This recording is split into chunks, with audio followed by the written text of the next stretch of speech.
my mom. My mom's very much, she doesn't inebriate herself. Then I got into a PhD program at UC Davis, and I was under that same mythology that a lot of us suffered through, that cannabis makes you stupid, right? Which we all here know that is not true. And so I was in my PhD program, like, well, I gotta work hard and focus, and so I can't use cannabis. But it was at that time, though, many times I'd be in the greenhouses or in our growth chamber with my professor, and we're talking about this cutting edge hydroponic research that we're doing, and we have people that come in to the facilities and just kind of looking around and trying to check it out. This is cutting edge research, so people want to see what we're doing. UC Davis is a public university, so anyone can walk on the campus, and we always had cannabis growers coming in and checking out our facilities.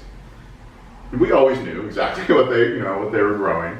Part of what my professor does is he does cooperative extension, which means he goes out and helps people on their farms and helps them with what they're doing, what they're growing. And we would always say, like, would you like us to go visit your farm? And they'd always say, oh, no, please do not come to my farm. And they said, well, what are you growing? Because most of my PhD research was on roses and chrysanthemums. And my girlfriend at the time, really loved that. But she got all the free roses she wanted. But for some reason, I never heard this since, but I would hear these people say, we're growing French basil. Never heard people refer to cannabis as French. Joe, have you ever heard anyone refer to it as French basil? No. I've never heard of it. But that was the PhD, and without a doubt, we all knew what was going on. But my first, I now call it French basil myself. Yeah, we're going to use it too. Yeah, there you go. Please do. There's holy basil. Yeah, there you go. It might be some connection. There might be, honestly. Well, I always prefer like jazz cabbage or hippie lettuce. Those are one of my favorites. It's like an electric. I miss them. But I did when I first got actually into the industry. I'm the former production director at Spark in San Francisco. And so, at least at the time I was there, it was the largest vertically integrated dispensary in the state, and I oversaw every single aspect of production there. But one thing I did very quickly realize is that I'm the first, person with 3 letters behind their name working in the cannabis industry that has this expertise. And word got out that there's a nerd in the space. And that's okay, you guys can call me a nerd, I am a nerd. My wife said, you shouldn't say that, people find that offensive. I'm like, but I'm a nerd, that's who I am. There's a nerd in the space, and people wanted some help with cultivation, and so I would find myself consulting all over the place, mostly in California, but throughout the country as well. And one thing I very quickly realized is a lot of cannabis cultivation, at least at the time, was decades behind typical horticultural practices. And what we also saw were a lot of people using compounds on the plant that were turning the medicine into poison. And so my response to them was, hey, you guys, you're using these compounds to turn this medicine into poison. And I either heard one or two responses, which would be, well, what should I use? Because cannabis, unfortunately, is very susceptible to fungal infection, specifically from botrytis and powdery mildew. And it's either that, what should we use, or I don't care, which blew my mind. So I tell people that you're putting something on this plant and turning it into poison, and sometimes I'd be hearing a response of I don't care. That really was ground shaking for me. It was around that same time too that I got a phone call from my mom. My mom was calling me to let me know that she was diagnosed with triple negative breast cancer. She's currently cancer free, so we don't have to, she's still alive and kicking. But she's giving me this phone call to let me know personally. At that time, I remember the phone call very distinctly because I was in the dry cure space at Spark, so literally surrounded by a ton of cannabis. And Hi.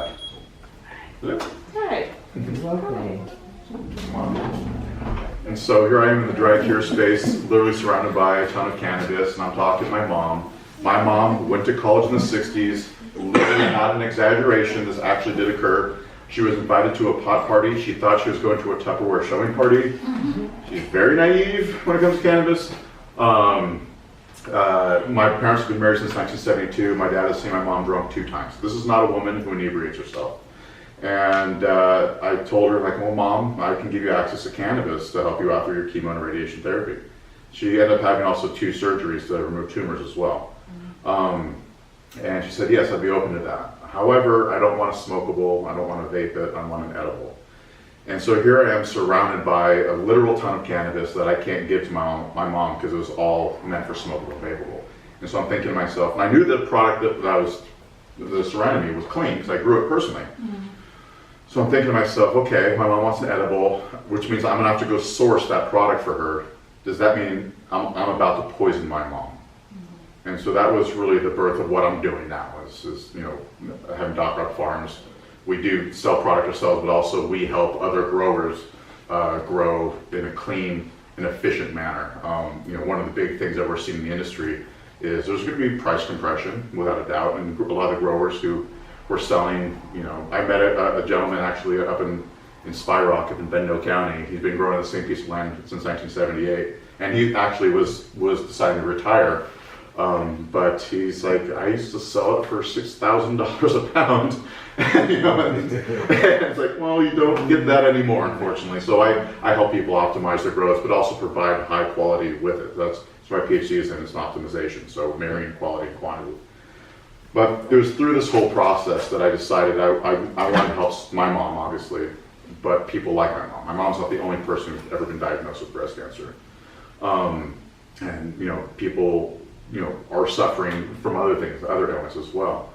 And so that was really what got me moving towards checking out about CBD and learning more about what CBD, THC, and the whole entourage effect really can do and provide for people.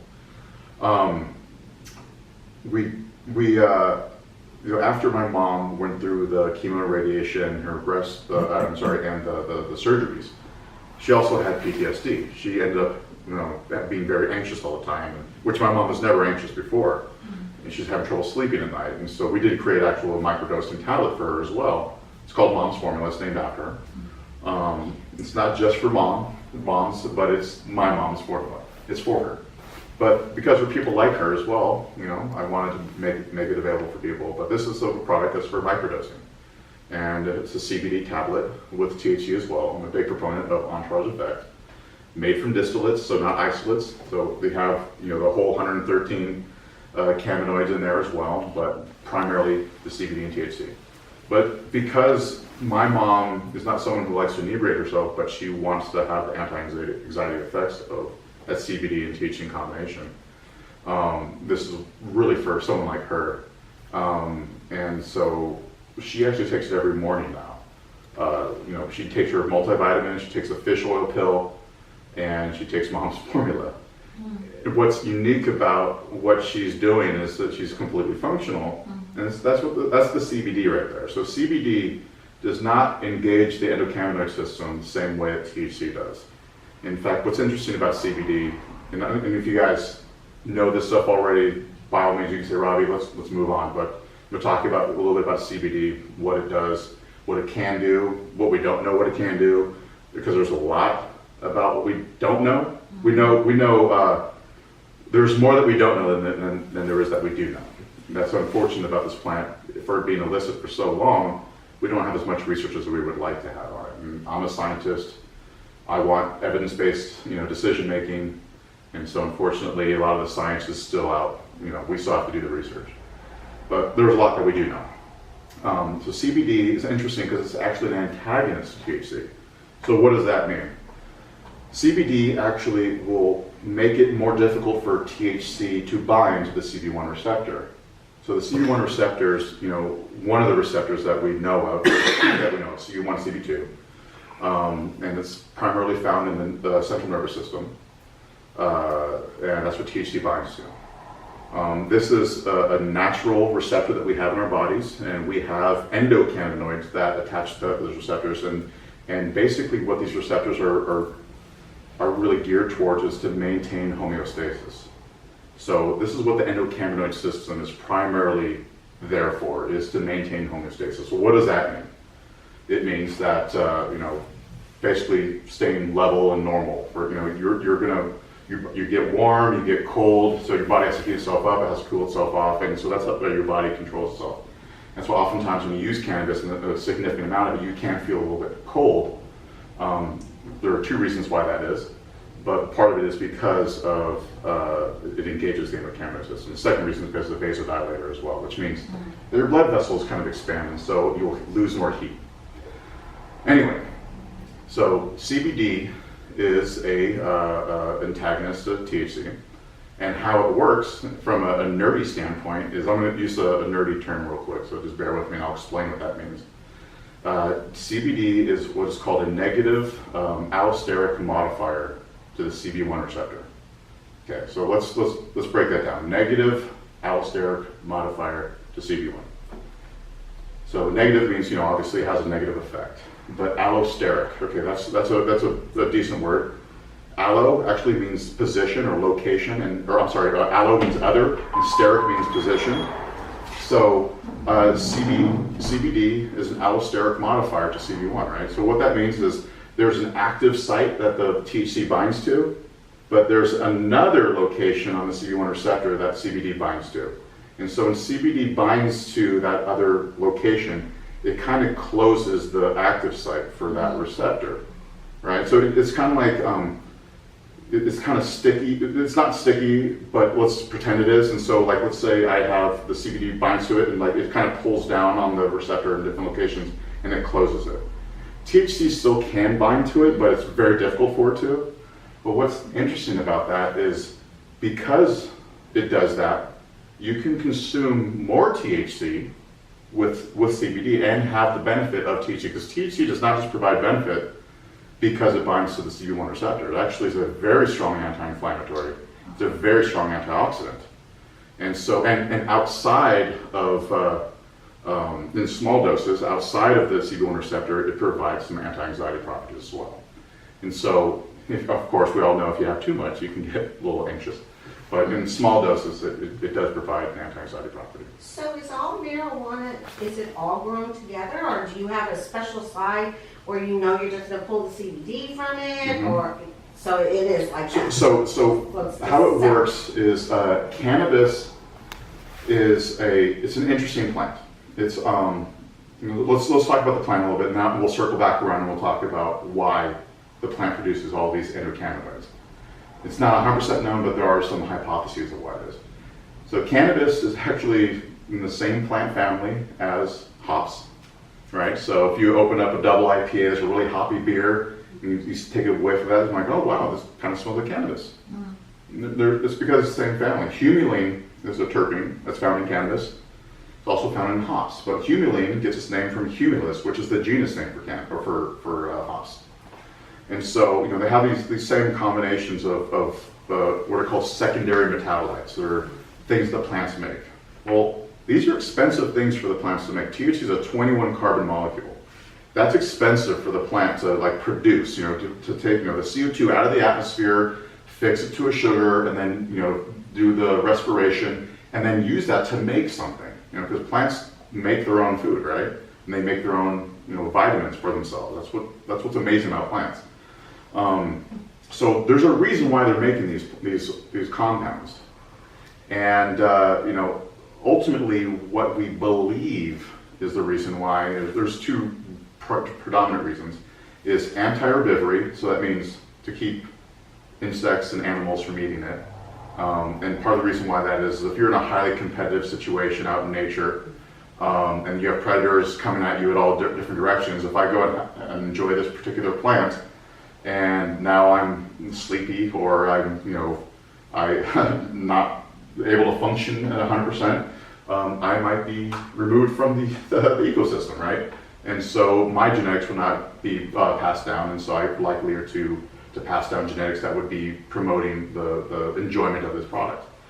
Another reason why people think it is there, because there is actually so UV will destroy THC. It actually breaks it down into other cannabinoids, and so it might be an anti-UV protection. So it's kind of interesting, all of the terpenes and cannabinoids are found around the female flower of the plant. And so this is where a lot of, that meiosis occurs. This is where, that reproduction is occurring. And that potentially is where you can have mutations that would affect the next generation. And so this might be a way of the plant protecting itself from the harsh sun. One thing that's interesting about plants, we can get skin cancer because UV binds to or doesn't bind, it causes our DNA to form what's called thymine dimer. And so it's basically a little kink in the chain that is DNA. And so our body goes by and it's trying to make more DNA. It gets to this little kink where it's like, okay, well, I can't figure out what that is. And so sometimes it will guess, and that's what causes the mutation. Well, plants have the ability to fix that automatically. But because in the area where they're doing a lot of reproduction, there's so much DNA reproduction going on, this is another aspect of potentially protect the plant. So you have this biosignal pathway, which is called the chalcone synthase pathway. This is really nerdy stuff. No, you don't have to remember this. We're not going to test you later. But this is what leads to all of these different endocannabinoids, or I'm sorry, these cannabinoids. Well, guess what triggers that biosignal pathway? UV. So that's why we kind of figure this is what's going on. So it seems like the reason why the plant is producing all of these compounds is it's not just so much because each one of them has a specific purpose, but just so much that they're primarily producing a few of them, and then it'll either break down into the other other cannabinoids or other terpenes and things along those lines. And so one thing that, I'm a science nerd, talk about evolution and things like that. Evolution does not have a direction. It just happens. And so it might be just kind of like, this is just what happened. But there was a reason initially to have it start happening. So, I know, so that's a little bit nerdy. I hope that is a good enough answer. No, it is. My friend, she's a botanist. Perfect. Yeah. Need more. She has to be talking about plant stuff all the time. I'm like, Need more plant nerds out there. oh, she's in love with plants. Oh, I love it. That's why she's a botanist. Fantastic. So, I started researching more and more about what CBD can do for people, specifically because I'm interested in helping my mom. One of the things I find to be most interesting about it is it has the anti-inflammatory properties that it has. It is twice the anti-inflammatory as aspirin. So aspirin is actually a pretty strong anti-inflammatory. Forgive me, I misspoke. 20 times the anti-inflammatory is aspirin. It's 2 times the anti-inflammatory is hydrocortisone. So hydrocortisone is what doctors tend to prescribe for people who have inflammation issues. Unfortunately, hydrocortisone over a period of time starts to affect your hormones, and you have to actually stop taking it and wean yourself off of it. CBD does not have that effect. You're talking ingesting? Yes. No, yeah, I'm wondering how that might compute topically. So if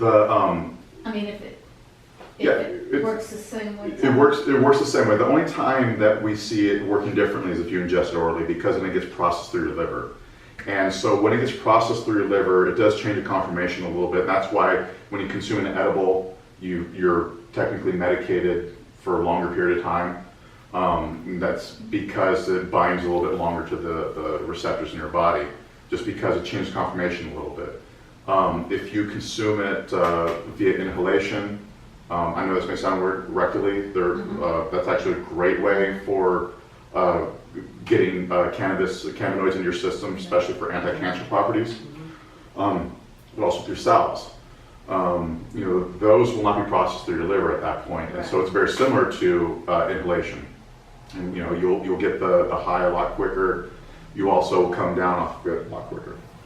But one thing I always like to say is a molecule does not know its mother, but that also means that a molecule, whether it gets into your system via salve, via mucous membrane in your mouth, via mucous membrane in your rectum, via mucous membrane along your lungs and tracheal tubes, or if you ingest it orally, it's still going to get into your system. And so one of the issues you have to think about is, okay, if you consume it orally, you can consume quite a bit of it, and very quickly without achieving those effects that you want to get beforehand or afterwards. And And so that's why you'll generally, people who over-medicate are primarily doing it through oral consumption. The barriers of getting cannabinoids into your system via salve are significantly more. And so that's why it'll take a little bit slower that way, but it's still fairly effective, and it'll stay in your skin for a while and kind of continuously absorb through. I guess where I was going with that is having various skin problems, and doctors just want to prescribe these hydrocortisone creams, and I'm wondering if there could be an application for a salve. Yes, 100%. And so the anti-inflammatory, so one thing that's interesting about like the CB2 receptors found throughout the body, it's not just in the central nervous system, and so you can still engage the endocannabinoid system, in your peripheral. And so that is why it does provide some benefit there, but also outside of the endocannabinoid system, it provides that anti-inflammatory property because it binds to a G-coupled protein that then triggers the anti-inflammatory response. And that's also found throughout your body too. So it is an interesting compound, CBD, and actually the majority of the cannabinoids are very interesting the way they have this general effect on you, but also very specific at the same time. It's what's interesting about it too is it triggers both the sympathetic and parasympathetic nervous systems, and so it can also be exciting and also depressing. And so this is why this plant is fascinating to me. One thing I always like to say about the plant is it's a fairly benign plant. And so what does that mean when I say that? It's as an academic, as a plant nerd, as a person who does a lot of horticultural cultivation, we look at cannabis as this is just another recipe in the cookbook. If I'm growing chrysanthemum, if I'm growing roses, if I'm growing poinsettia, or if I'm growing cannabis, this is just a different recipe, right? And so I always tell our cultivators, like, it's not like you have to worry now. You don't have to wear your hazmat suit if you're working with cannabis. It's not like it's deadly poisonous as much as Harry Anslinger from the 1930s wanted us to believe, or our good old friend Jeff Sessions wants us to believe that it's significantly poisonous. It is not. One thing that's interesting about this is there's a term called LD50, and I was just talking about this earlier. LD50 is a term, it stands for lethal dose, where 50% of a population dies. And so LD50 is what scientists use to determine how toxic any type of compound is. So we know what the LD50 is for water. We know the LD50 after drinking. You actually drink too much water, you die from kidney failure. For things that are very poisonous, arsenic, cyanide, your LD50 is much, much smaller because it's very toxic. We know what the LD50 is for sugar, for salt. We do not know what the LD50 is for cannabis. So we don't know at what dose, how much you have to consume that will cause a lethal dose, so that will cause 50% of the population to die. I have heard some people suggest it's around 150,000 grams, which is more than how much I weigh, by the way. So you have to consume more cannabis than how much I weigh. At one time. Right? At one time, to have a lethal dose. And I was a couple weeks back, I was on the Dr. Drew podcast, and we were talking about this specifically. And I think this made him chuckle quite a bit, because he understands LD50 rather well, but in order for you to have a lethal dose of cannabis, you have to consume a tremendous amount. And so it's a very benign plant. However, we've been told forever that this is, it's going to kill all of us. Yeah, it's the devil's weed. Oh, devil's weed. Yeah, it's just, it's crazy. But, what's interesting about it is, the reason why opiates are lethal, potentially lethal, is because it binds to part of your brainstem that controls your breathing. And so if you depress that part of your brainstem enough, you stop breathing. And that's why you die from a opiate overdose. Well, the CB1 and CB2 receptors are not found in part of the brainstem that control your heart rate or control your breathing. So, like I was talking about earlier, we've all been to that point where we've been uncomfortably high. You can get to that point, but it's not going to kill you. Essentially, just go ahead and sleep it off. And I also told the story with Dr. Drew, and he thought this was particularly funny, but I have a friend, I'm the one scofflaw in my family working in cannabis, right? Most of my family is actually in law enforcement. And which is fun too, because my brother-in-law, who's a lieutenant, My brother-in-law is a lieutenant in East Bay Regional Parks District, and he actually helped me roll joints one time. It was a lot of fun. But one of his, it was a sergeant in the East Bay Regional Parks. He ended up having an injury on the job. It was an injury to a spinal injury. And doctor said, basically a forced retirement type of thing. But he was in a significant amount of pain. And the doctor said, we can do a surgery, but I'm giving you about a 50-50 chance that you may be a paraplegic if we do that surgery. So he said, I'm going to deal with pain. And so, of course, he's on Norco and all the opiates that the doctor should give him. And he's no longer no longer in law enforcement. So my brother-in-law says, hey, why don't you have Robbie talk to you and maybe get you some cannabis. And he didn't want to smoke, he didn't want to vape, very much like my mom was. He wanted edibles. And so I actually ended up getting him a Kiva bar. And this is back before the regulations limiting the number of milligrams to 100 milligrams in one Kiva bar. So this was a 160 milligram bar that I gave him. And I told him, like, listen, you have to be very careful with this, because with an edible you may not feel the effects for 30 minutes, maybe 6, maybe even up to 2 hours potentially. And he's like, okay, and it's funny too, because my brother-in-law says, like, I guarantee you he has too much. He's like, Robbie, I'm just going to guarantee you right now he has too much. Well, his wife came home one day to find him curled up in the bedroom in the corner, completely naked in the fetal position, because he decided to eat half the bar. Oh, Because what he did is I said, okay, first thing you want to do is break off a quarter of it, then take that and break that twice, and then you start with that. Well, he takes that and he's like, okay, 30 minutes go by, I'm not feeling much. He takes another piece, still not feeling it. Just take half of it, he just eats it all. Yeah, so granted, you can feel uncomfortably high, and that's just a function of, cannabinoids kind of tend to slow your perception down a bit, and so all the sensations you're receiving, the sounds, the things you're seeing, the smells, the things you're feeling, aren't being processed fast enough, and that's very confusing. And so that's what he was feeling, but it's not going to kill him. And so I just told him, drink a bunch of water and go to sleep. And that's essentially what you have to do. So, even for someone who's as idiotic as my good friend, formerly in law enforcement, it's not going to kill you. And so it's a very benign plant. And I think that's one of the first things I like to talk about to people who have never really consumed cannabis before. Like, you can kind of go out and explore it. It's not going to kill you. It's this kind of something that you personally can see what works for you. Anyway, I do want to talk a little bit about CBD. I do also want to talk about cannabis consumption for pregnant women and also for breastfeeding women. My wife is actually currently breastfeeding. We have a 5-month-old at home. This is our second child. And she is currently not consuming cannabis, but that's because she's also a very type A personality. She has to follow the rules. She's a former teacher. We got these rules. We can't go beyond outside of that. You got a former teacher over here? Former teacher.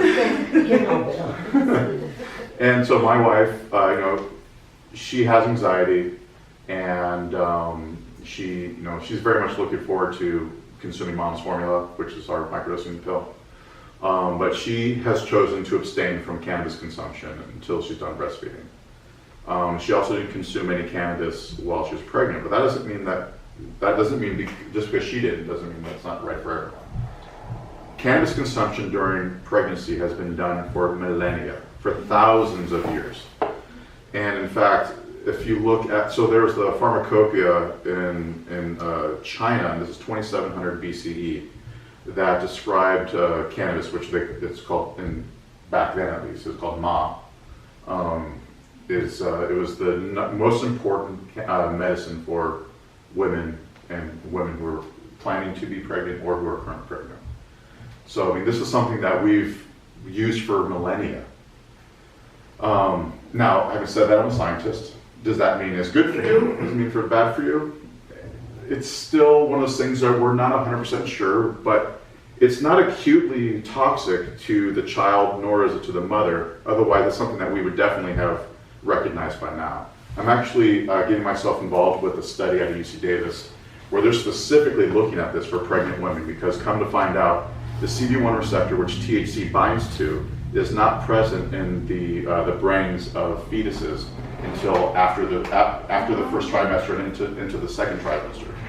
And so, it's like, okay, well, we can say, like, does cannabis affect the fetus?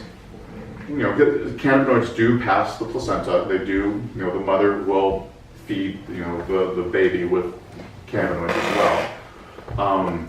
However, we don't know if it's going to have a detrimental effect. However, we've seen example over and over again where moms consume cannabis throughout their entire pregnancy while they're breastfeeding, and we're not seeing any ill effects. So, perfect example of this is our PR director. When she was pregnant with her first child, she could not keep anything down. Mm-hmm. She couldn't drink water without puking. She had broken 2 ribs because she was so violently vomiting. And it got to the point where she goes to her doctor and says, I can't get nutrition into my body. My baby's going to die. I need to get something in my body. What can I do? And she's never used cannabis in her life. Her doctor's like, well, here's some, you know, these are the drugs we use for people going through chemo and radiation therapy to help them, blah, blah, blah. Did nothing. You know, and also she was afraid this is going to be toxic. Yeah. Right. Yeah, exactly. And she, you know, she's like, goes to her doctor again. It's like, it's not working. I need something else. And she's like, well, this is all we have. And so she's afraid, like her fetus or her baby's not going to make it. And one of her friends is like, you need to try cannabis. And she's freaking out. So she was born and raised in Ireland, and very Catholic. It has that Catholic guilt. I was Catholic too. Growing up 12 years of Catholic school. But you know, there's that Catholic guilt going on, and but she was like, I'm gonna, you know, the baby's gonna be taken away from me by the doctor, you know, all this other stuff. I'm gonna hurt my baby, but she's like, I have no choice. And all it took for her was 2 puffs off of a joint every night, and she was perfectly fine. For the rest of the day, the next day, she could keep that. She could drink her water. She could eat whatever she wanted, and all it was 2 puffs off of a joint before she went to bed. And so it's stories like that that I always tell people, and it's like, is this detrimental? For her, it definitely was not. And you know, now she's got a 5-year-old baby girl who's perfectly healthy, one of the top of her class in school, very intelligent, socially very normal, everything. It's like you would not be able to tell, like, you know, if you were to line up a bunch of kids, okay, which one of them did the mom, you know, consume cannabis? Like, you would never be able to tell. Yeah. So, Well, I was so grateful, I'm old, going way back, that I used cannabis for morning sickness, because the drugs that were prescribed then, thalidomide. yeah, Thalidomide. yep, Poison. yep, Birth defects. birth defects, exactly. And So I have cannabis babies. Yeah. And they seem to be fine. yeah. Have you ever heard of Pretty strong with Yabuena? cannabis, baby. You're right, yes. That's what the Mexicans use. That's what you know. All Yeah. of my family used. They For- boiled the Yerbabuena. Yerbabuena. Use Yeah. that for nausea. Yeah. So, A you know, lot. Oh, that's interesting. So Oh, you- it's very popular with the Latin people. Yeah, and Yerbabuena. so that plant's in the mint When I family. had a stomach ache, when I Yeah. had cramps, when I anything, I got Yerbabuena. Yerbabuena. My mom put a pot of Yerbabuena. So that plant is in the mint family, and the mint family is also very much known for producing terpenes.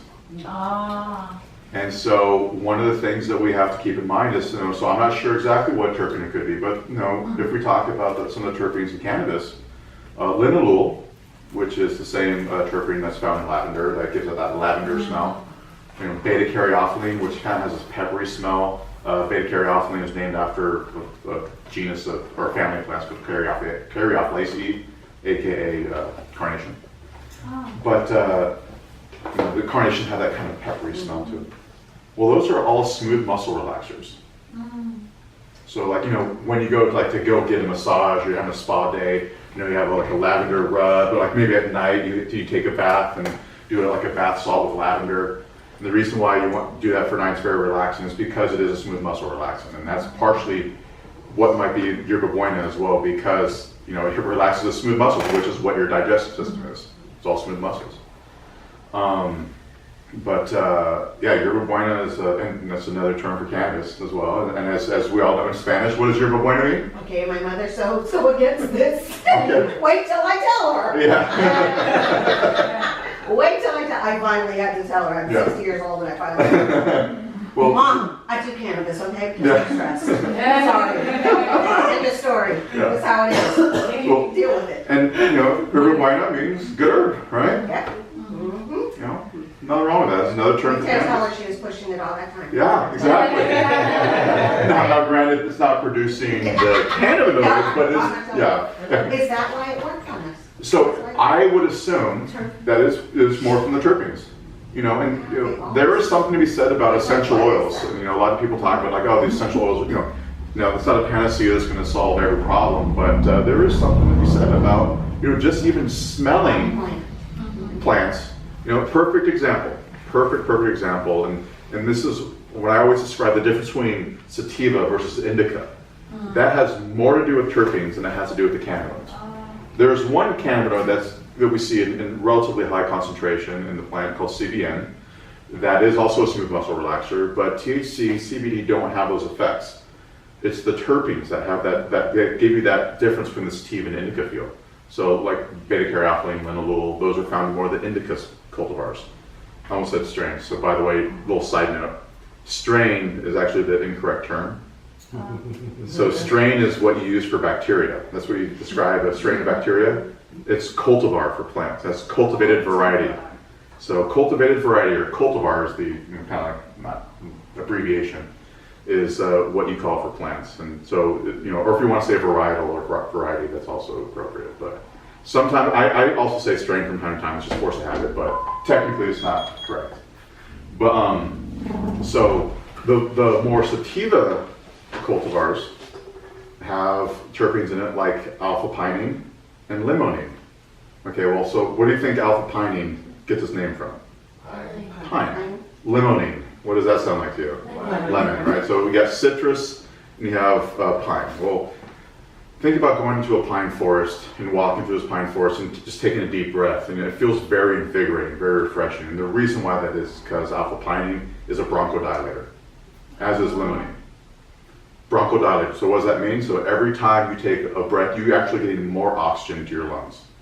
It opens up your airways. So a lot of the sativas are because of the terpenes. And so I would strongly, I almost would guarantee, almost bet on this, that yerba buena has a terpene in it that has a smooth muscle relaxant in it. You know? And my mom too, back in the days, she used to give us the yerba buena. Yeah? And then she also used to, the ladies used to get marijuana and ferment it in a jar of rubbing alcohol, Yep. like for about a month, Yeah. and then rub it in their joints. Yep. Yes. Yes. Yes. Wow. This is Alcohol something. extract to the top. Back in the day, the little Mexican ladies, yes, right? And it works. I love Get that. right into the joints. And we think we're just coming up In a with jar. this. No, this is something this is one of the oldest medicines. In fact, there are people who suggest that the reason why we started cultivating plants is because we started as a human species is because we wanted to cultivate cannabis. And so, you know, cannabis, typically we found this plant evolved, or, you know, it evolved mostly like on the Tibetan plains and, you know, the Caucasus Mountains and things along those lines. It's in Central Asia, you know, usually in riverbeds. And so we think that people went to river valleys to start cultivating specifically because they're going to the cannabis. And it wasn't just so much because of the medicinal value, but because also the food value. Cannabis, the seed itself is full of a tremendous amount of proteins and a tremendous amount of gosh, I'm blanking on monounsaturated fatty acids, which are very good for you. MUFAs, right? That's what we call it, monounsaturated fatty acid, MUFA. And so hemp seed oil is actually really healthy for you. So a lot of people think that the reason why civilization occurs today is because of cannabis, or at least it just started earlier than it may have because of cannabis. But it's been around for millennia. You know, like I said, 2700 BCE. It was found in the Chinese pharmacopoeia. It was considered the most important medicine for women and pregnant women. In ancient Persia, a little bit after 2700 BCE, in their pharmacopoeia, the Persian doctors described it as the most important medicine for humans, for all of mankind. And the reason why is because it has so many medical benefits that they, and this is 4,000 years ago, 5,000 years ago, that people were saying this. So, it wasn't until we get to the 1930s when we have people like Harry Anslinger. So I don't know if you guys know the story of Harry Anslinger, Joe. I'm assuming you do, and it fills you with murderous rage when you hear about him. Harry Anslinger was basically the head of our DEA today, so it was the equivalent back then. And so he was to put it lightly, a racist motherfucker. I'll say that. He was not a good person to say, and he used, and this is the reason why I don't use the term marijuana. Actually, I use the term cannabis because that is the actual term for it. It's the Latin term. But he's the one who popularized the term marijuana because he wanted to associate it with Mexican immigrants. So hey, something similar going on today. Yeah. But basically, there's even a quote. God, I need to pull this up, and I don't want to do it now because I'm in the middle of talking. I'm going to butcher the quote, but he said the reason why he was so against marijuana, as he's called it, was because it made people of color think they're equivalent to white people. So, What's his name again? Harry Anslinger is one of probably the most evil people in the United States history, in my opinion. And he's the reason why cannabis was illegal for so long in the United States. He started the smear campaigns of basically making white America afraid of this plant, and he was using it for basically to put people of color down. He was trying to intimidate white people by saying, for one thing, Louis Armstrong was a huge fan of cannabis. This is someone who consumed it every single day. I don't know if you guys knew that, but so he has a song called Muggles, and Muggles is a nickname for cannabis. This is a person, and Louis Armstrong back in his day is as big of a rock star as there is today, type of thing. He can get away with pretty much anything. But Harry Anslinger was trying to convince white America that black jazz musicians were consuming this, and that made them violent and enraged and want to rape our white women, type of thing. Yeah. And it's absolutely disgusting. Was that when Reefer Madness came out? Exactly right. So Reefer Madness. I gave a talk at UC Davis last October. I was very honored to be asked to be a guest lecturer at UC Davis for the first graduate level course on cannabis cultivation. And I started off my presentation with a clip from Reefer Madness, and I basically said, "This is what happens when you smoke cannabis." Because in the clip, it shows someone laughing maniacally, like just going like this, and then and then they eventually just jump out the window and kill themselves. So, as we all know, that's what happens when you consume cannabis. I mean, Barely get up out of the gym. exactly right. I'm surprised some of you older folks are still How have you survived for so long? That's why dispensaries have to be on the first floor. That's right. Yeah. No jumping out of windows. And so, the whole Reefer Madness thing, and part of it too was also, I don't know if you know this, but William Randolph Hearst, the big paper magnate, he was against cannabis not because of the effects of it, but because he invested heavily in timber yards and lumber yards to provide paper for all of his magazines, newspapers. Exactly. And hemp paper can be produced for cheaper than for timber.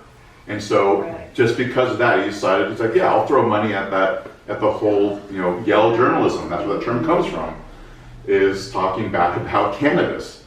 But, for millennia, we've had this as an option for a medicine. And then it wasn't until the late 20s, then through the 30s, that, I mean, it was 1937, I believe, if memory permits, that cannabis became illegal in the United States. I work for a law firm and my attorneys they started actually last year looking at the legal aspects of it. So they're reading all their books and they may become, have that background to defend people. And it's crazy. They still haven't really said what the legal thing is or whatever was gonna happen to you. But, Well, right now, but it's in the state of California sees it as perfectly legal. The federal government sees it as a Schedule 1 drug. So what does that mean? Schedule 1 means that it's illegal and it has no medical benefit. So Schedule 2 means it's illegal and it has medical benefit. So cocaine is Schedule 2. So what's interesting about that is that the federal government also owns a patent to use cannabis to treat the symptoms of multiple sclerosis. So they have this patent that says it has a medical benefit, while at the same time saying it's a Schedule 1 plant, which means it has no medical benefit. Right. So we'll see, right now there is a bill that just came into the House. It's Bill 420, honestly. Oh God, that's funny. And so the purpose of it is to decriminalize cannabis. And so this literally just came out this past week. And so this bill, we don't know if it's going to be able to go through the Senate or not, but we're starting to see bipartisan support at the federal level. And one of the things that this will do is basically decriminalize it, and basically it's leaving it up to the states to regulate the way you would want to. But someone such as myself, Joe, would have to also get a federal license as well if this passes. Yeah. But this means we can do normal business making too. So there are many benefits to it, but at the same time, it's like, I prefer to kind of slowly tip our toes in the water. I'm happy with California Yeah. right now. Let's work this shit out. Oh my God.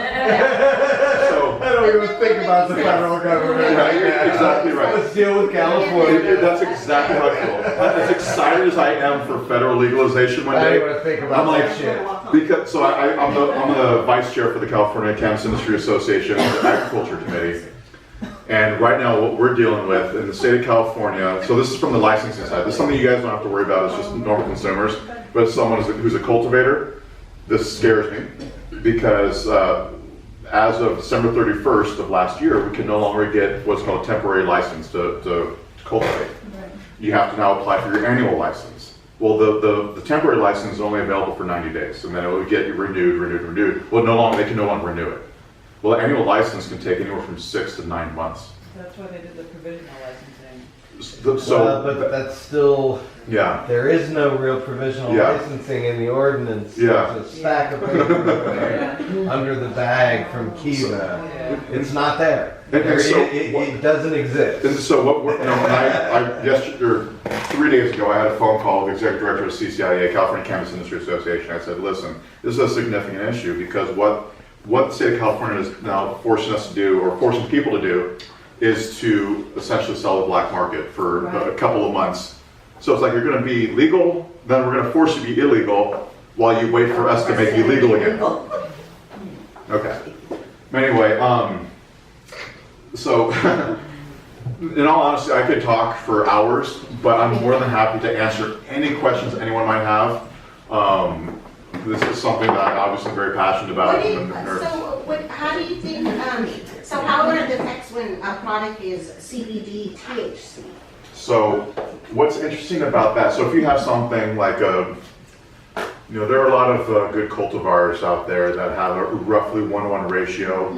I used to grow a good Harley Sue, which is a Harlequin Sour Tsunami combination, that would roughly come out around 10% of each. And the effects of that are more subdued. People say it gives you a general feeling of well-being as opposed to a true euphoria, which is a good thing, but you don't feel as that euphoric. And one of the things that I've gotten into conversations with people is people say, like, this is truly medicine, it's not recreational. And I said, no, that's crazy talk. It's recreational to feel good, Recreational rate. Exactly, and that's exactly what I always say. I think. Say more. Okay, so I personally believe Yeah. There is nothing different, because as a cultivator, as a person who grows cannabis, if I'm going to sell to a medical dispensary or a recreational dispensary, I do zero different. I just get taxed differently, right? But one of the things I do like about medical dispensaries is they so much more focus on education, which I think is exceedingly important. Yeah. But one of the things I always like to say is the difference between medical and recreational cannabis is that medical cannabis is typically given and consumed by people who have a diagnosed symptom. You know, I have multiple sclerosis, I have breast cancer, I'm going through chemo and I need to go to sleep at night. Whereas recreational cannabis is given to someone or is consumed by people who have undiagnosed symptoms. I want to relax at night. A long day at work. I want to sit home and relax. I want to, take the edge off. I want to de-stress. I want to sleep better. I want to have less anxiety. Well, these are mental health issues mostly. So in my opinion, recreational and medical are the same thing. It's just one's not diagnosed. And so I think a lot of people talk about recreational cannabis. I think people they go back to that Harry Anslinger days, like we don't want people having too much fun. No, this is. Well, how many people? Some people all over. Yeah, exactly. Cannabis. I mean, I'm preaching the choir right now. You guys, I don't have to tell you guys this. You guys know. Actually not. No. You're not preaching to the choir. Okay. I'm trying to follow this real carefully. I am using cannabis for various medical reasons. Mhm. I'm an old flower child, a Of course. long time ago. I'm in my 70s. I gave up substance many years ago. Mhm. So when I go to a dispensary, that's why I'm so fond of this place. Mhm. I've done a fair amount of research. Yeah. I not only want to target the specific medical conditions I have, Mhm. but I feel pretty strongly at this point in my life, I do not want the psychoactive effect. Yeah. Now, when you put it together with recreational, Mhm. and I was sharing earlier, when the dispensaries where I could trust and get good Mhm. advice closed down, Yeah. I went to one that was probably open illegally here in town. I was out of product, Yeah. and I explained exactly what I was looking for, Yeah. what I needed. And I came home with a psychoactive product. Yeah. It was nothing like I experienced Yeah. in the 60s. I'll Yeah. tell you. It was very unpleasant, Yeah. and the pain went away. Yeah. Yeah. But so I have, so I'm not sure I'm in this choir because I have a problem wedding the two. I So- mean, so I'm trying to follow. Of course. So what I'm saying basically is that people use cannabis for many reasons, and ultimately, when it comes down to it, they're all medical. And because whether it be, hey, I got in a Okay. car accident, Okay. and I've got chronic pain in my ankle or something that I have to deal with, and so they use cannabis to help deal with that pain. Or if it's I want to relax at night, it's like some people come home and have a glass of wine. They do it to relax at night, to de-stress. That's a mental health I issue. agree with that. Yeah, It's so- just it bothers me that they're lumped together because as a medical consumer, Yeah. I can't always get. I wouldn't say that they are lumped together. I think most people say that, well, this is very different. Like if for THC, a lot of people say, You have to Yeah. go through the same regulations. You have to go to the same dispensaries. I mean, so that's what's difficult about this plant too. I love this plant, but it's very complex. So if you were to go to the doctor and like I've got the pain, like okay, well here's a prescription for a painkiller. Take one, call me, or take two, call me in the morning type of thing. It's there's one, maybe two active ingredients in that pill. We have 113 known cannabinoids, and about 2 months ago, the University of British Columbia may have found another 21 cannabinoids. This is a very complex plant with a Right. lot of active ingredients. Right. And then once again, we just talked about the terpenes and what they can do. Roughly 200 terpenes. wow.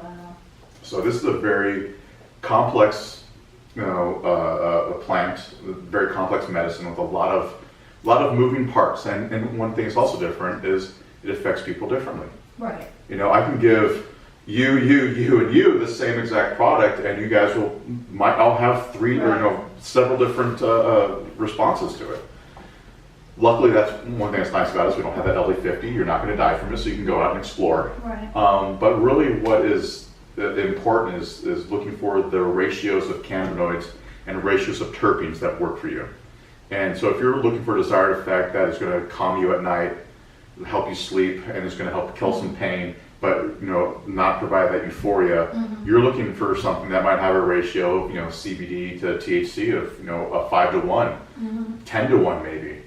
And yet, like you said, everyone's different. Everyone's different. I experiment, and I can do a 1-to-1 without getting significantly altered, and it works. And you're functional too, yeah. Yeah, it would be, way I describe it is the alteration, Yeah. a very much a sense of well-being, but Yeah. it's almost like I'm a meditator, and it's almost like I had meditated for 20 minutes. You're more introspective, right? Yeah. Yeah. So one thing that is also different about cannabis, especially if you're going to be smoking flower or even extractions, is it's very difficult to get the same thing every single time. Right. This is going to be closer to the wine industry, and you're going to have vintages.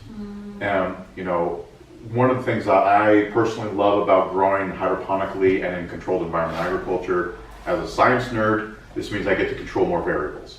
If I control more variables, I can provide a more uniform product time and time again. But still with variants, correct?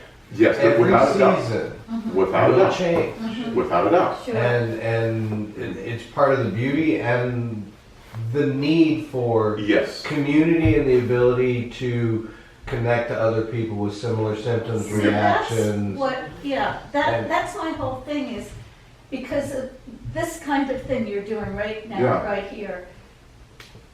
But I just still have trouble. I mean, if I go to a dispensary that's primarily geared toward recreational, Yeah. I'm not going to be able to treat my symptoms as effectively. I'm not going to be, You're not looking for heavy hitters, right? You're not going to, the brass knuckles type of Right. Yeah. branding. Yeah. Those are really. I personally believe that the majority of that recreational user today, it's very similar to like malt liquor, where if you're buying malt liquor, you're not really buying it for flavor. You're buying it because it's inexpensive and you can get a high ABV, right? A high alcohol by volume. And so I think a lot of people also who are uneducated or new to cannabis and like, well, I know that THC gets me high, let's get as much THC as possible. They're looking for flower or maybe even extractions that have the highest amount, and they want to get it for the cheapest amount. There's nothing wrong with that. People are different.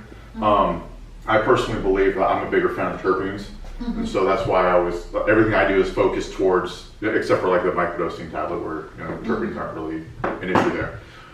If it's something that's going to be inhalable, I want to smell good, and I'm very interested in the terpenes. But I agree with you. I think a lot of people, they need to just get more experience with cannabis in general. I mean, think about the first time you tried a glass of wine. What did it taste like to you that first time? Like, oh, this is sour grapes and this is alcohol. It takes time to develop like an understanding of like, oh, I can taste cherry in this. This tastes like chocolate. And as you move, one of my personal favorites, I always like the malolactic fermentation for a lot of Chardonnays to give that buttery flavor. So, a perfect example of that was Wenty's, which is a local, out in Livermore Valley. Wenty's Riva Ranch Chardonnay has this, and so it has like this buttery, like smooth, feel on the back of your tongue. Well, if I were to give that to, someone who's never consumed wine before, and they're just like, tell me what you think about this, and you're like, yeah, that's kind of sour. I feel it's the same way. It's really a function of exploring cannabis yourself, and like when you first get into it, it's like, I want to get, excuse my French, I want to get fucked up, and just, they're not realizing it's like, oh, I'm kind of curious that this one has a really, really high concentration of myrcene in it. It has that strong myrcene smell. By the way, myrcene is a terpene found in mango as well. Okay, one side note. Myrcene is a terpene. That's probably the number one highest concentration of terpenes in cannabis. Myrcene is named after the myrtle family. It's the myrtle family is a family of plants that we all know, eucalyptus. but it's also found in mango. And mango is actually in the same family as poison oak, but that's different. But mango produces a tremendous amount of myrcene as well, especially overly ripe mango. Well, we've relatively recently come to find out that myrcene increases the permeability of the blood-brain barrier for cannabinoids to get it to your brain. And so the true potheads eat really ripe mangoes about 60 to 90 minutes before they consume cannabis. So I do want to talk about CBD derived from hemp. Thank you. I was going to go there real quick because you started with a molecule. It's a molecule. Yeah. But a cannabinoid is not a cannabinoid. So here's the thing. Here's the thing. A molecule does not know its mother. So if CBD comes from hemp, or CBD comes from cannabis, or if it comes from yeast, there's actually a company that's starting to develop CBD isolates based off the yeast. That CBD is the same exact compound. However, there is a difference. And the reason why I say that is that, once again, that whole entourage effect. Hemp tends to be less resinous than what we consider cannabis. From a plant physiology standpoint, from a plant taxonomy standpoint, the biggest difference between hemp and cannabis is the name. They're the same species. Hemp is just a variety or a group of varieties of cannabis that are less resinous. So it can produce CBD, and the CBD by itself is fantastic, but what you're not getting along with that CBD is all those cannabinoids come along behind it. That entourage effect that is so very important. So there's no THC in it? So the definition of hemp is cannabis that has less than 0.3% THC. And so it can have THC in it, but it's going to be a very low amount. Very, very low amount, 0.3%. And So even lower than the CBD products. yes, and so you can get hemp that has a tremendous amount of CBD, but has pretty much nothing else along with it. A lot of the cannabinoids are very small. And they can have an interesting terpene profile. Yeah, I mean, a lot of the hemps smell very strongly like you typically would smell. They tend to be less resinous, so they're not as intense of a smell. However, so if I'm a big fan of using distillates because I want that entourage effect. However, if I want to increase the amount of CBD in an edible, there's nothing wrong with getting CBD from hemp as an isolate and increasing the amount of CBD. However, that's only if you're going to be using a distillate, because that entourage effect is profound. And so the molecule does not know its mother, but what comes along with that molecule is what's important. That is the differentiating factor here. So there is CBD from hemp versus cannabis. Cannabis is the Latin name, hemp is the Old English name, but they're pretty much the same thing. But CBD from either one is the same molecule. It's just what comes along with it. That's the big difference. And that's where the medicinal value comes. 100%. 100%. Everything comes from the entourage of the I agree. Yeah. Well, I agree from experience, yeah. And we saw that with Marinol, right? The THC isolate. Yeah. People. Right. It's been around 20 plus years now. Yeah. It doesn't have the medical benefit. I mean, it's primarily used for people who have cancer. Provides no benefit. Just makes them kind of feel woozy. But the entourage effect really is profound, and it really is, And it just makes sense. It's just in nature, it's. Yeah, I mean, one thing I always say is nature does not have. Nature is a cruel mistress, right? Nature is not benevolent. Nature is not evil. It's just nature. We're just part of it, right? So there's no real direction of how nature is moving forward. But so the thing is. Just because something's natural does not mean it is good for you. I mean, ricin gas is derived from castor bean oil. Right? So castor bean is where ricin comes from. It's one of the most poisonous compounds on the planet. However, that doesn't mean that it being natural automatically means it's good, but it doesn't mean it's automatically bad. It's just, we have to be educated and kind of learn what's good and what's bad. And what's interesting about this plant, once again, it being so benign, you can go and explore and see what works for you and what suits your needs. Yeah. I mean, I can keep on talking, but honestly, if you guys have any questions. Kind of circling back to the recreational versus medicinal piece. Yeah.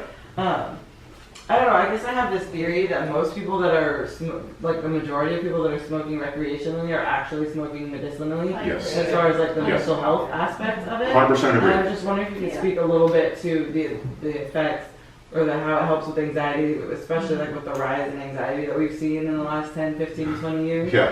Like I feel like everybody has anxiety to a certain Right.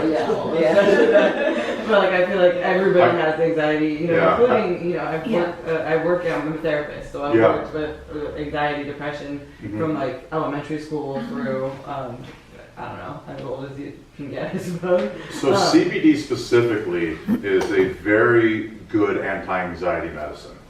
THC in excess can cause anxiety. However, we don't really see that as much with CBD. You can definitely dose higher amounts with CBD and not have it cause anxiety, but it's a very strong anti-anxiety medicine. The reason why that is not 100% known. However, it is probably what they call these G-coupled proteins that it triggers. That also, we don't know what the reason why on the back end, what it does to cause anti-anxiety is what I'm trying to say.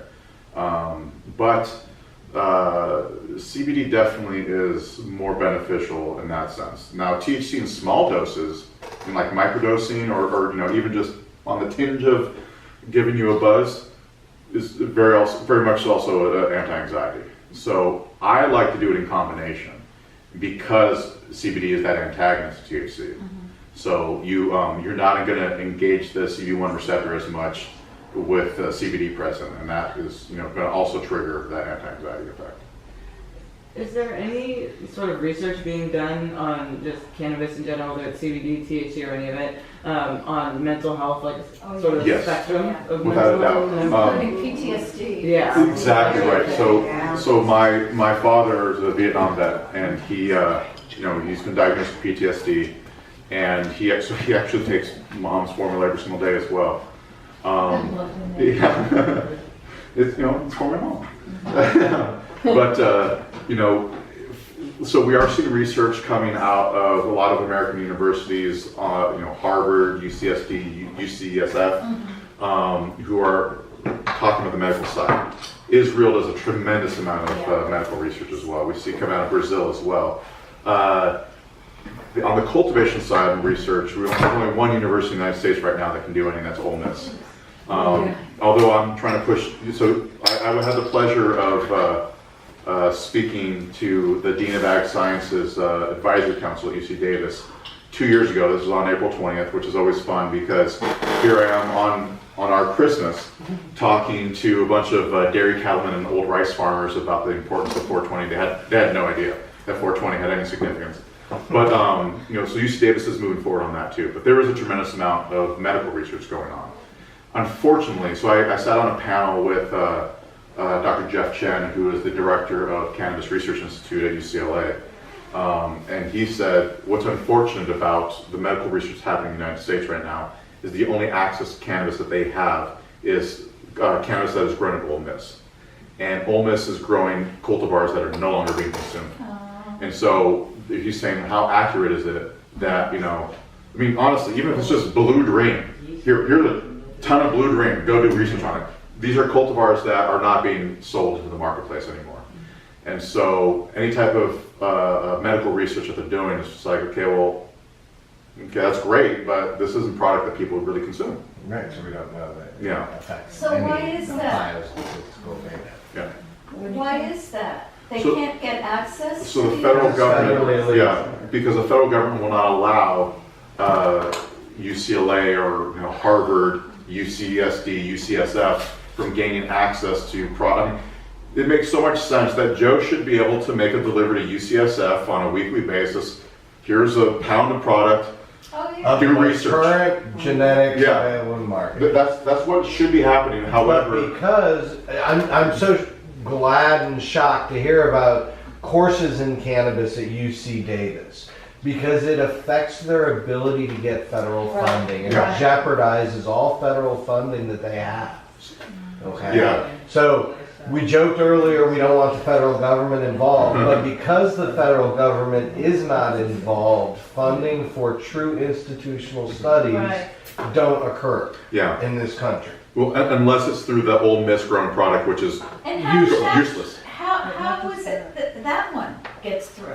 So they were the one university that was granted a federal exemption to grow product. The only studies you're allowed to So do random. is based on the harm. It's like this is okay. Yeah. You that's can't why it is. So what's interesting about that, that is 100% correct, actually. The only studies that are allowed are really talking about the harms of cannabis. However, a lot of the researchers are like, well, we're going to see what the detriment is. However, they're always showing what the benefits are because of that. So it's kind of like in science, when you form a hypothesis, you form what is called a null hypothesis. And so this is just all nerdy stuff. A null hypothesis means that I've got two treatments, right? And my null hypothesis states that there is no difference between these two treatments. Excuse me.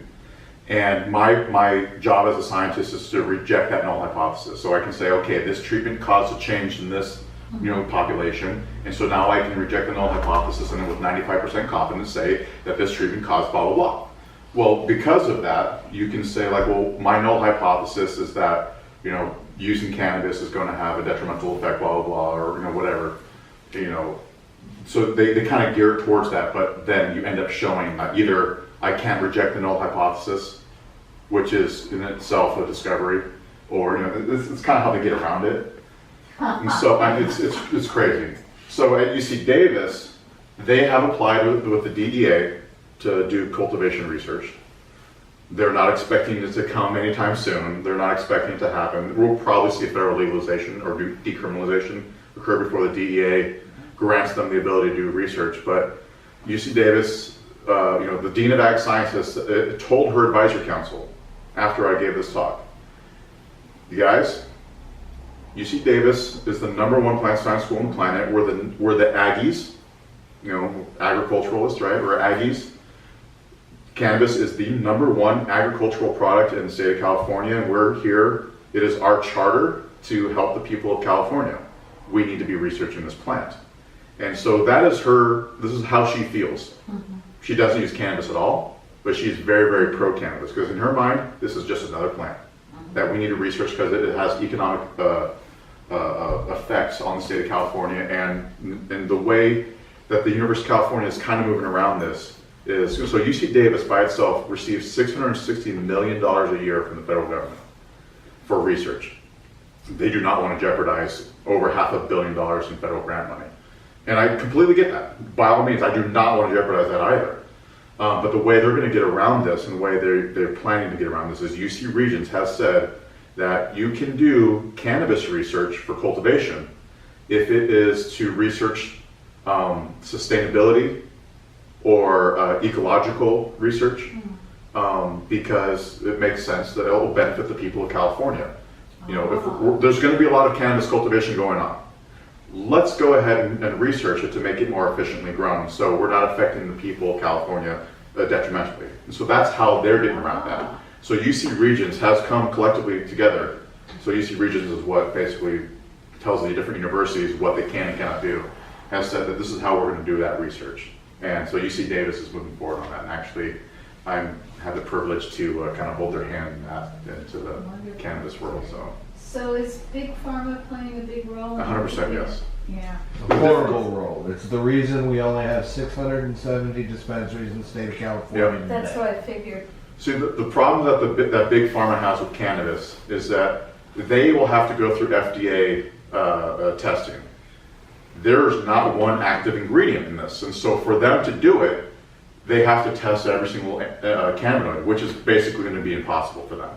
And so they're pushing back as much as possible to keep it from going legal. But they understand that it is going to go legal, and once that happens, they will be jumping in.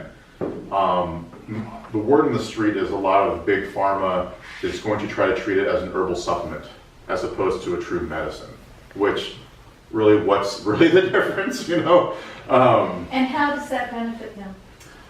Because they don't have to do FDA testing. Because you don't have to test for herbal supplements. You can sell herbal supplements all day long and not have to do the testing. And on each packet it says this has not been tested by FDA, blah, blah, blah. Which is why there's CBD in all 50 states. Yeah. Right. Yeah. But I think I think there's a bigger problem here that scares them, and that's because this medicine, You can grow in your backyard. will replace, no, but it'll replace And people so are, many of their. And they're- Well, but it is very specifically opioids. We talk about all those other medicines, Yeah. but understand that 50% of those profits for pharmaceuticals right, in general right. come directly from barbiturates and opioids that have developed over the last 30 years. Yep. So if we can replace them, not only do we take their moneymaker away, That's but right. we take their ability to produce all these other medicines. Exactly. It's scary, and they're very predatory in the way they're protecting it. There is some protection that needs to be. yeah, You know, we need to continue pharmaceutical research and blah, Mhm. blah, blah. But I think But- that's part of the reason they're blocking the funding of cultivation and all, you know. that's more at the And federal this- level, but I gotta believe there are lobbyists that are Of course assisting they're that. lobbyists. Joe, 100% agree with you, by the way. That is Yeah. 100% correct. Yeah. And, you know, this is a medicine that we can all grow in our backyard. You can't really grow poppies and process that into an opiate that is going to be beneficial to you very easily. You have to really know what you're doing. But cannabis, you know, don't get me wrong, there's dry and cure, which is a little bit beyond what a lot of people are willing to get into. But you can grow this plant in your backyard and, you know, hang it up in your garage, and it will be an acceptable medicine. You know, it's not going to be that pungent dose you want, but you know, it's Not a still gonna sewer be series. Yeah, exactly. You know, it will do the job. Yeah, it will do the job. And that's just it. Yeah, It so, you know. doesn't need a major process No, to provide the medicine that. yeah. No. Wow. Big alcohol is also very scared too, because the studies so far are showing Oh, that I didn't know the more cannabis use, the Oh, lower I the didn't alcohol realize use. that. So Colorado last fall, for the first time ever, sold more cannabis than they sold alcohol. Oh, there you go. Yeah, and I think they did a study there, right, that they're saying that the more people that smoke, they're seeing those same people are drinking less and less. Yeah. And what we've also seen in states that have some form of legalization of cannabis, there's an on average drop of opiate deaths by 15%. And so when you use cannabis is like the opposite of a gateway drug. You are less likely to do other things if you use I cannabis. understand that. Yeah, and so, you know, a lot of, you know, the pharmaceuticals, the big alcohols, they're like kind of nervous about that.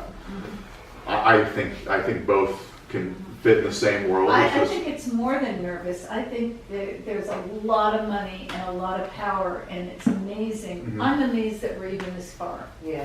because of that power. Well, they're getting a piece of it too. And Constellation Brands, which owns Corona, but was it 2 billion or 4 billion into Canopy?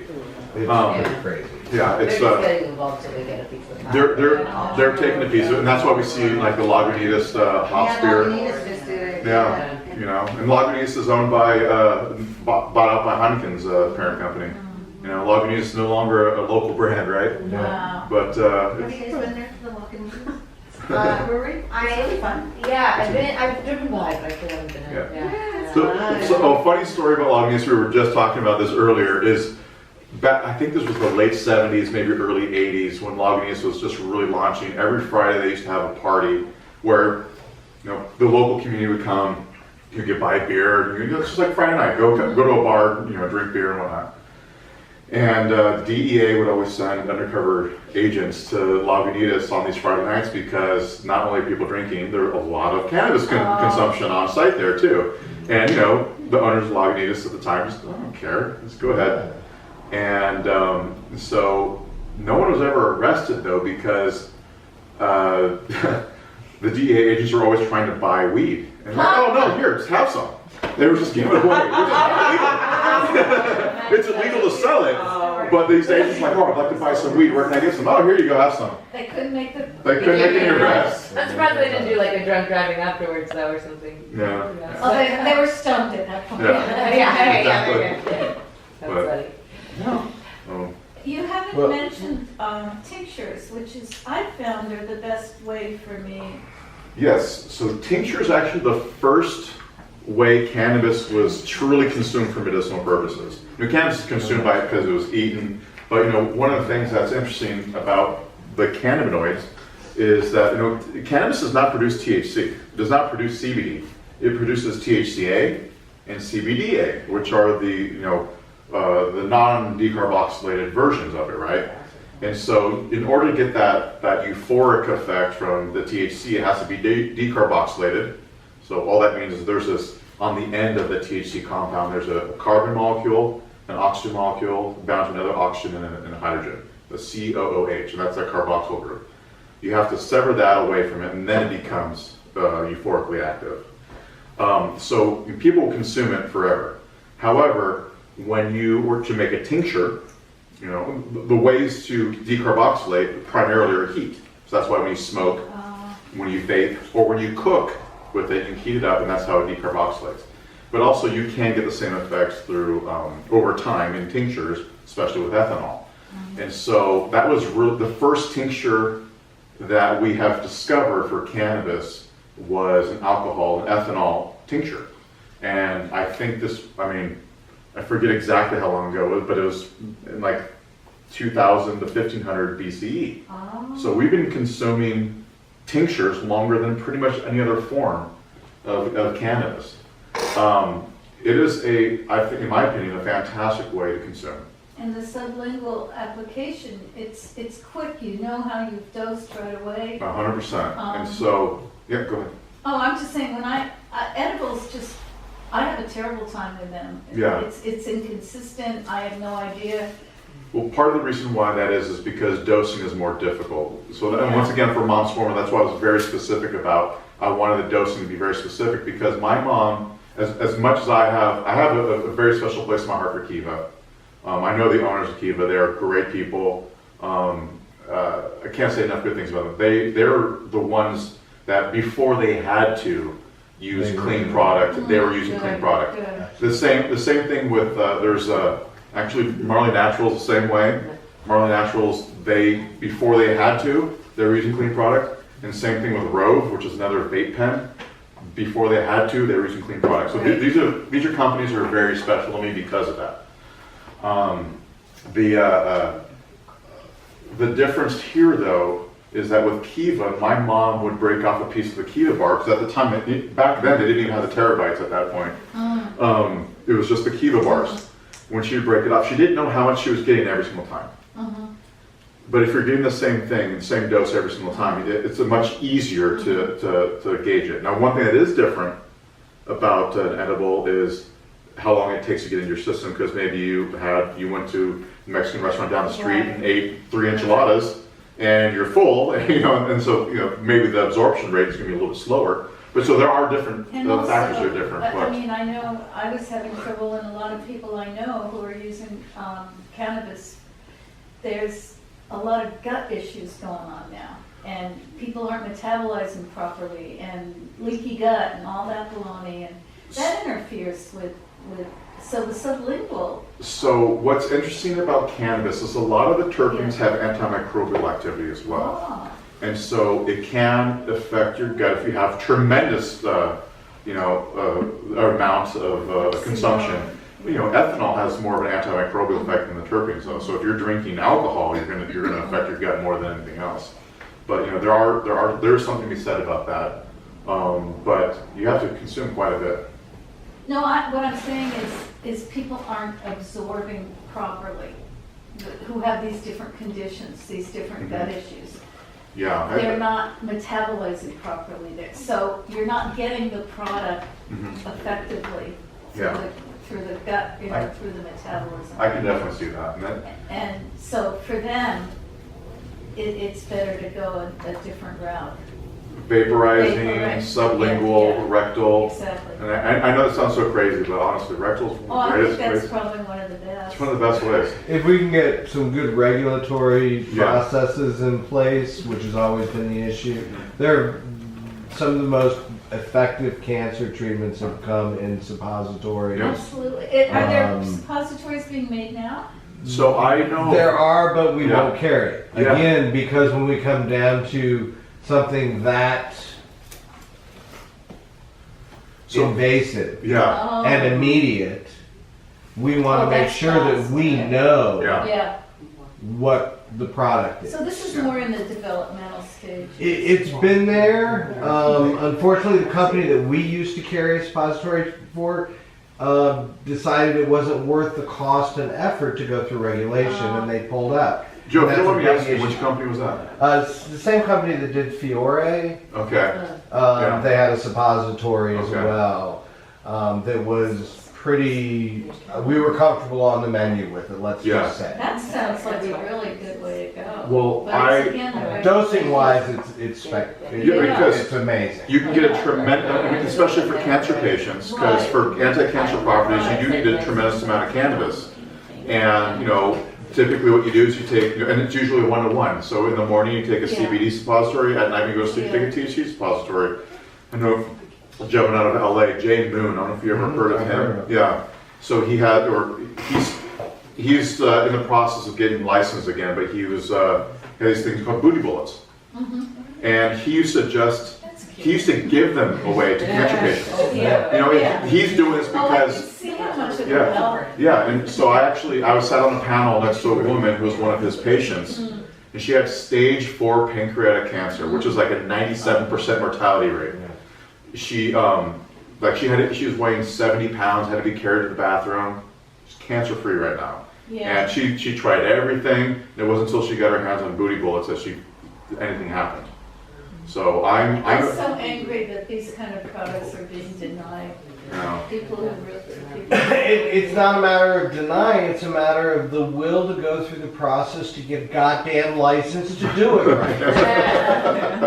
Yeah. It's not about denial, it's about Well, the ability to atrophy the system of Yeah. people who care to a corporate entity that will wait and pay for all these losses for the next 2 to 3 years. But I won't preach on that. Well, I'm actually a big fan of that whole concept, but the thing that I always do is I want to be the dumbest person in the room, so I surround myself by people smarter than me. There's one of them right there, and so I'll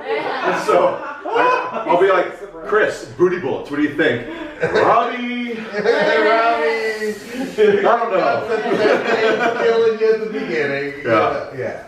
But yeah, no, I'm a big fan of that product, but the product class itself is so small.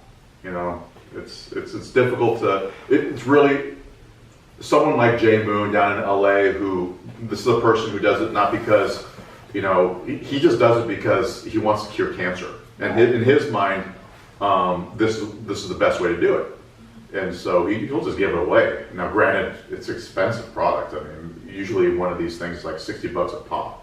wow. So you're spending like $60 a day, $60 to $120 a day, but if you've got That sounds terminal like a cancer, small amount of money. yeah, I mean, if you've got terminal cancer, Well, So- except that we don't have an insurance system that will pay for that. Yeah. Right. We're used to these chemo Right.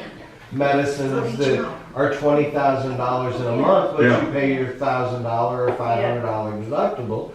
Cannabis is the same. When we get into heavy cancer, you're talking thousands of milligrams of Yep. cannabinoids a day for most heavy cannabis patients. That's hundreds of dollars a day that's not covered anywhere but out of their pocket. Right. And we can't classify this as medicine. If you ask that lady who had stage 4 pancreatic cancer, she considers it medicine. Yeah. So. Well, I think we need to wrap up the video for this so we can get some kind of closure on